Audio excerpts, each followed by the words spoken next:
Hi everyone, thanks for joining me.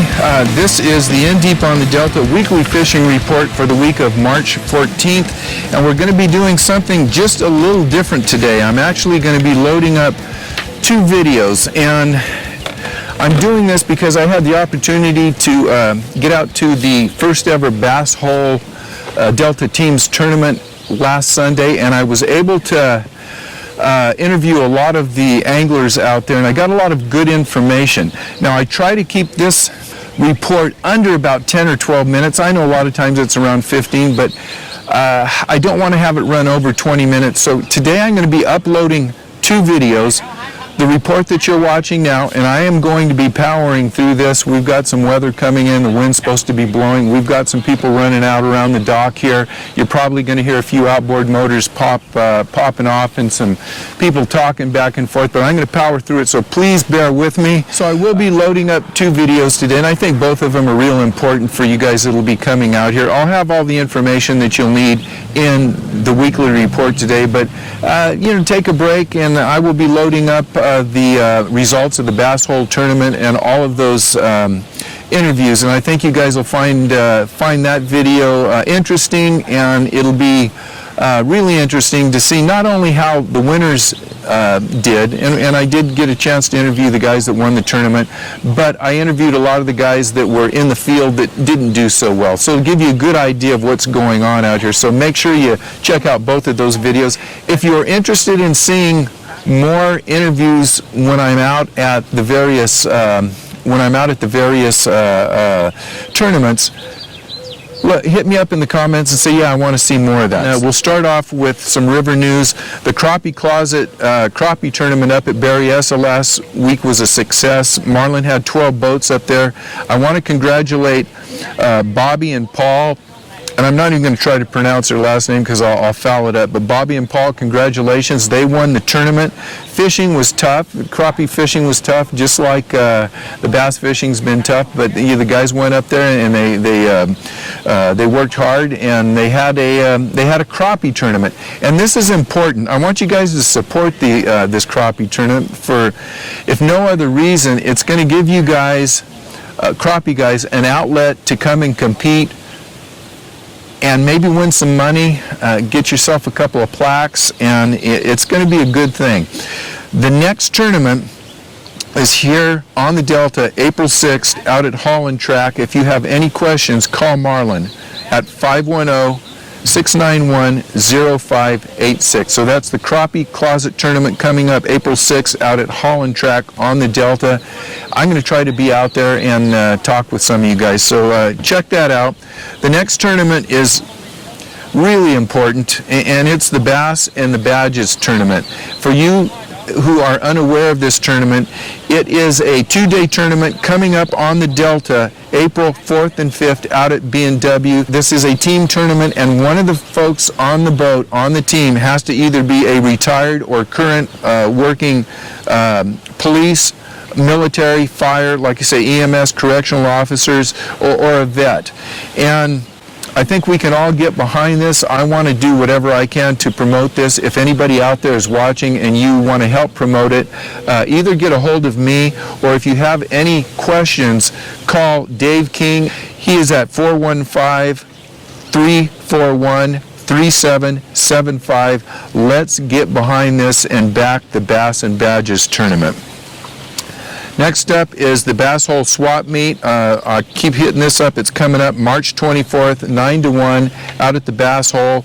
If you want a table, call Rob. It's $20 for a table. I think he already has about 20 people that will be selling stuff. Yeah. So whether you want to buy something or sell something, get out there on the 24th. If you have any questions or you want to secure a table, a place in the parking lot, call Rob, 925-813-9485. Out at the Bass Hole.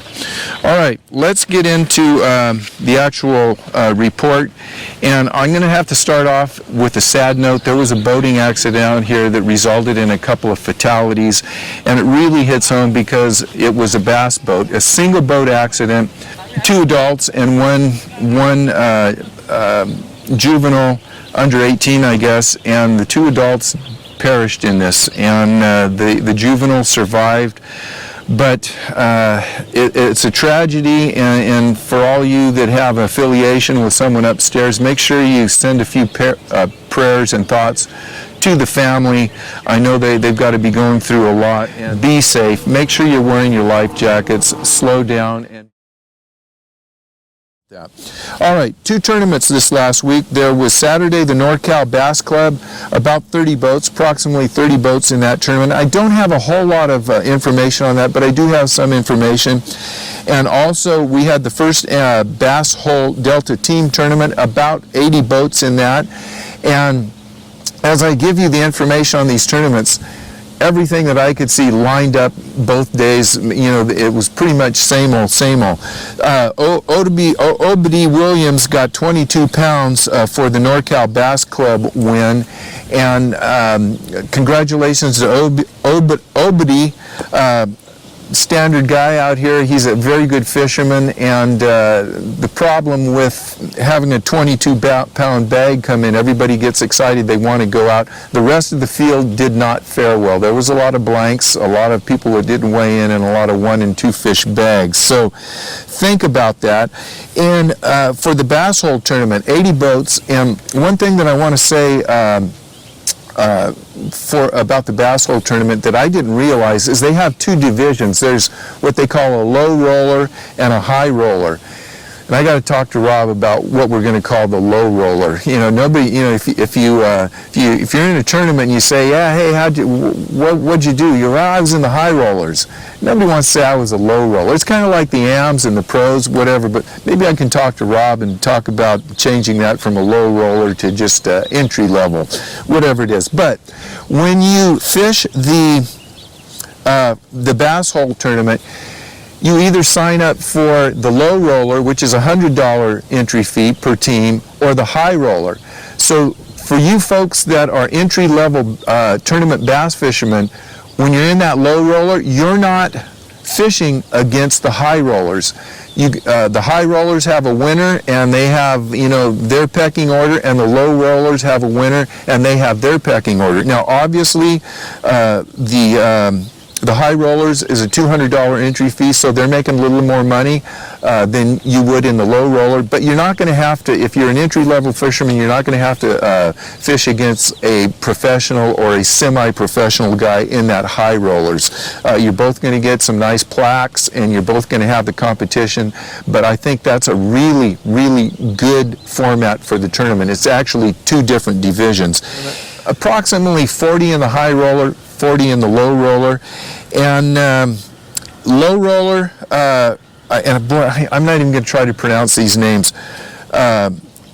Farouz and Kyle, they won the low roller. They had 14 pounds and 14.5 to win the low roller.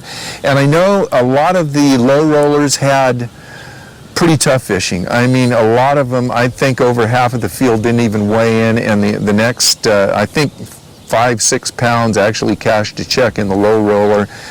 High roller division was won by Kobe and Jim Hunsey. They had 23 pounds and some change to win it with a 9.3 kicker, and they had another fish that was just right at 9, or you know, they didn't weigh that one, but it was right at 9. Two 9-pound fish. Second place was Mark Gomez and Juan Acosta. They had 22.58. 2 very impressive bags. Kobe and Jim, they had 2 fish that were 9 pounds. 23-pound limit, and man, if they could just had a couple of 5 and 6 pounds, that would have been a 30-pound bag. That's impressive. Equally impressive, Mark and Juan, who weighed in 22.5, their big fish was a little over, was 5.5 pounds. They had about a 30-fish day, 22 pounds for their best 5, and they said that their second best 5 probably would have been very close to 20 pounds.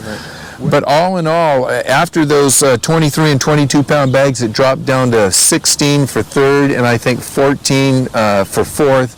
And from there, I mean, there was professional or semi-professional anglers out there that were catching 1 or 2 fish and weighing in, you know, with 5 and 6 pounds. So it was a tough day out on the Delta. but it's getting better and better. So bigger fish are starting to show up, a little better consistency, still quite a few males showing up. Everything's moving into the shallows, but it's not as consistent as we would like, and I believe that is because we've had just a ton of small weather fronts come through, and the fish, no, you know, they don't like that barometer jumping around, and they don't get on a consistent bite. So what we're looking for in this next week, as you can see, the wind is starting to come up today. It's probably blowing out here right now. This is Wednesday morning, probably 10 to 15 on and off. Tomorrow it's supposed to be blowing around 20. So we do have some weather patterns coming through. A lot of people are starting to think that the fish are pre-spawn, and that's true, but you have to remember, in order for these fish to really get into successful spawning, we have to have some stable conditions. We have to have, the water is approaching 60-degree mark, and I think by next week when I do the report, you're going to see water temperatures right around 60, 61 degrees. This week it's been 56 to 58 degrees consistently, 59, 60 degrees. A few reports have already hit that mark. Water clarity is 6 inches to 4 feet. One thing that spawning fish need is sunlight penetration and warmer water. When the water hits 60-degree temperatures, they're going to really start to think about coming in and spawning.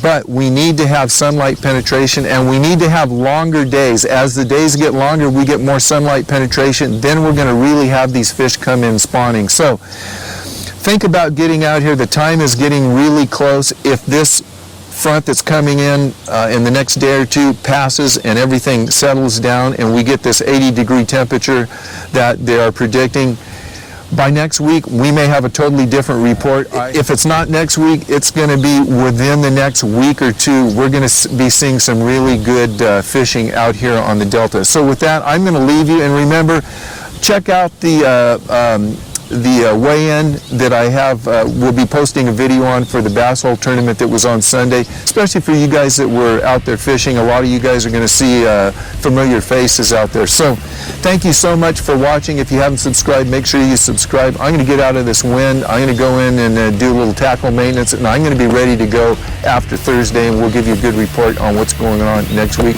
Sorry for all the interruptions today. See you guys on the river.